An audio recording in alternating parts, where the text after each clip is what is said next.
विनोद, आपको नहीं लगता कि ठीक है अभी थोड़ी सी पहल की है कांग्रेस ने, लेकिन अभी चुनौतियां बहुत हैं। शैलेश जी की भी आपने बात सुनी, आपने सुना कि विवेक ने क्या कहा।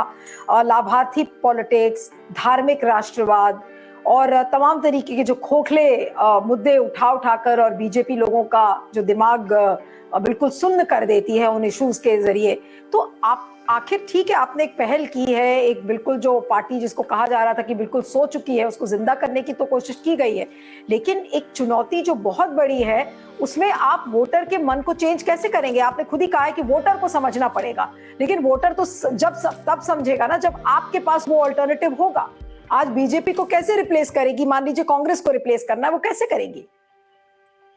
जी देखिए, दो तीन शॉर्ट में मैं ही बता देता हूं कैसे करेगी।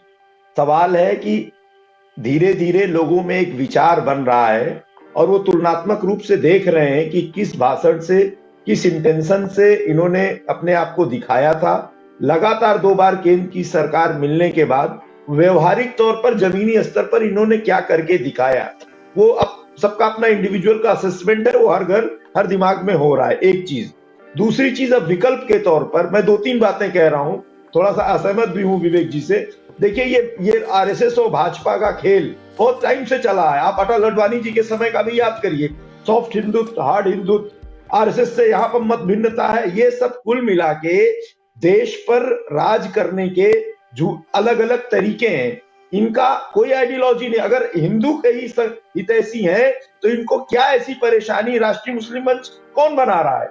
राष्ट्रीय मुस्लिम मंच ये केवल दिखाने में कुछ, बताने में कुछ, केवल मिथ्याभाषी, द्विभाषी, दोहरा रवैया, दोहरी चरित्र, दोहरी बात, ये भारत की जनता कभी नहीं स्वीकार करती है।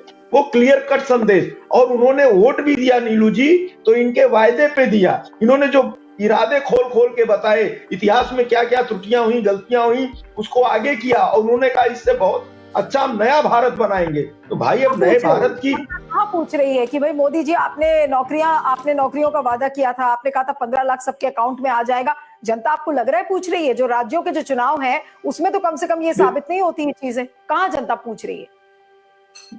नहीं, बिल्कुल नहीं, नहीं नीलू जी, देखिए बिल्कुल पहुंच नहीं। आप ईमानदारी से विश्लेषण करिए। 2014-2019 की अभी स्थिति नहीं है।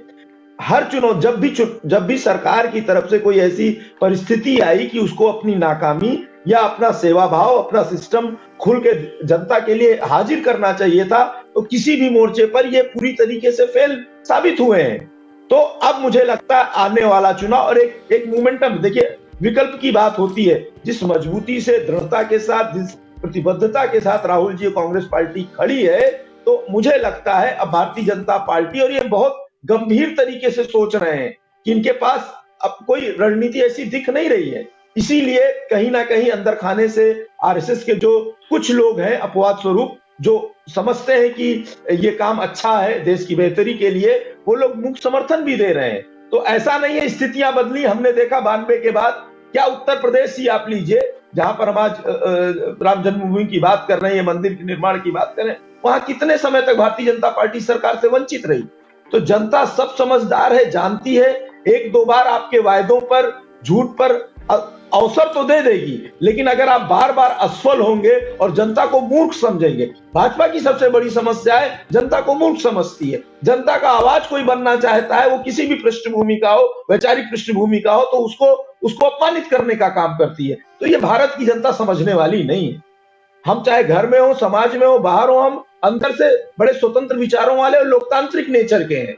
अगर हमें लगेगा कि कोई अपने केवल स्वार्थ सिद्धि के लिए हमें मैनिपुलेट कर रहा है हर चीज को, और हमारी जो जेन्युइन मांगे हैं, डिजायर हैं, जिनको आप पूरा कर सकते हो, उसको पूरा करने के बजाय आप इधर उधर गोल मोल घुमा रहे हो, तो मुझे लगता है भारत का विद्यार्थी बच्चा भी समझता है। हाँ, अब इसमें जो द्वंद्व था, शंका थी, विकल्प के रूप में हम खड़े हैं और बिल्कुल बेहतर विकल्प बनेंगे।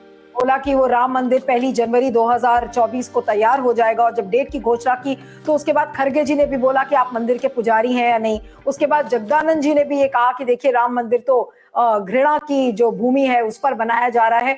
तो आखिर विपक्ष भी उन्हीं के झांसे में आ रहा है, और विपक्ष के पास फिलहाल अभी ऐसा कोई रोड मैप नहीं बन रहा है। लेकिन हाँ, भारत जोड़ो यात्रा से एक अच्छी पहल हुई है, लेकिन उससे वोट्स में वो कितना ट्रांसलेट कर पाएगी ये यात्रा, ये अभी देखना बाकी है।